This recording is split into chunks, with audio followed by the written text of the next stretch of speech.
Magja-jogging ulit ako ngayon. Pang-apat na araw ko to. Sinisingit ko lang pagka ako'y may bakante dahil ako'y magte-training na naman. Dito pa rin sa Catalina.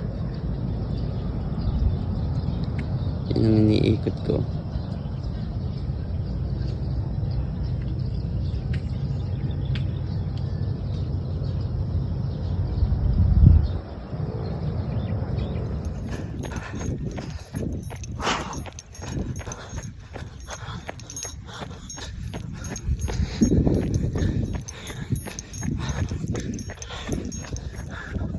Pangalawang ikot ko na ito.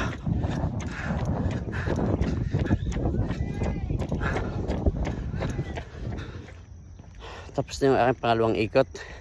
Ako muna iinom ng tubig at tagaktak ng pawis. Tapos ako magwa-walking. Tapos after walking, kung hindi lumi, gisado. Hindi natuloy yung aking lumi at gisado. Kaya itong aking babanatan ngayon,